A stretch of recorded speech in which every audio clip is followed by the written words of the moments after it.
ನಮಸ್ಕಾರ ಸ್ನೇಹಿತರೆ. ಈ ದಿನ ಬ್ರಾಹ್ಮಣ ಶೈಲಿಯ ದೊಣ್ಣಮೆಣಸಿನಕಾಯಿ ಸಾಸಿವೆ ಗೊಜ್ಜು ಹೇಗೆ ಮಾಡೋದು ಅಂತ ನೋಡೋಣ. ಈ ಗೊಜ್ಜನ್ನು ನೀವು ಸೀಮೆ ಬದನೆಕಾಯಿ ಅಥವಾ ಬದನೆಕಾಯಲ್ಲೂ ಕೂಡ ಇದೇ ರೀತಿ ಮಾಡ್ಕೋಬಹುದು. ವಿಡಿಯೋ ಪೂರ್ತಿ ನೋಡಿ, ಇಷ್ಟ ಆದರೆ ಲೈಕ್ ಮಾಡಿ, ಶೇರ್ ಮಾಡಿ, ಹಾಗೆ ನನ್ನ ಚಾನಲ್ನ ಸಬ್ಸ್ಕ್ರೈಬ್ ಮಾಡಿ. ಇದಕ್ಕೆ ನಾನು ಅರ್ಧ kg ದೊಣ್ಣಮೆಣಸಿನಕಾಯಿನ ಸಣ್ಣಗೆ ಹಚ್ಚಿಟ್ಕೊಂಡಿದ್ದೀನಿ. ಮೊದಲು ಬಾಣಲೆಗೆ ಸ್ವಲ್ಪ ಎಣ್ಣೆ,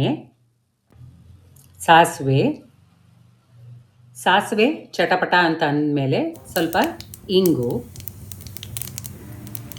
ಒಂದು ಬ್ಯಾಡಗಿ ಮೆಣಸಿನಕಾಯಿನ ತುಂಡು ಮಾಡಿ ಹಾಕ್ಕೊಳ್ತಾ ಇದ್ದೀನಿ. ನಂತರ ಹಚ್ಚಿರೋ ದೊಣ್ಣಮೆಣಸಿನಕಾಯಿನ ಹಾಕಿ ಬಾಡಿಸ್ಕೊಳ್ಳೋಣ. ದೊಣ್ಣಮೆಣಸಿನಕಾಯಿ ಬೇಗ ಬಂದುಬಿಡುತ್ತೆ. ಅದು ಬೇಯೋಷ್ಟರಲ್ಲಿ ನಾವು ಮಸಾಲೆನ ರುಬ್ಬಿಟ್ಕೊಳ್ಳೋಣ. ಮಿಕ್ಸಿ ಜಾರ್ಗೆ ಒಂದು ಸ್ವಲ್ಪ ಸಾಸಿವೆ,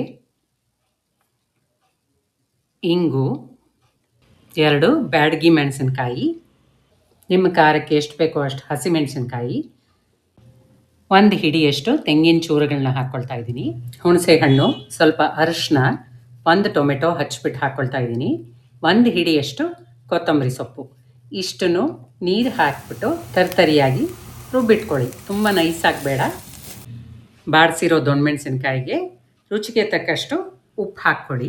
ಆಮೇಲೆ ಈ ರುಬ್ಬಿರೋ ಮಿಶ್ರಣನೂ ಹಾಕಿಬಿಟ್ಟು ನಿಮಗೆ ಗೊಜ್ಜು ಯಾವ ಕನ್ಸಿಸ್ಟೆನ್ಸಿಯಲ್ಲಿ ಬೇಕೋ ಅಷ್ಟು ನೀರು ಹಾಕಿ ಒಂದು ಸ್ವಲ್ಪ ಬೆಲ್ಲ ಹಾಕ್ಕೊಂಡು ಇದನ್ನು ಒಂದು 5 ನಿಮಿಷಗಳ ಕಾಲ ಸಣ್ಣ ಉರಿನಲ್ಲಿ ಕುದಿಲಿಕ್ಕೆ ಬಿಟ್ಬಿಡೋಣ.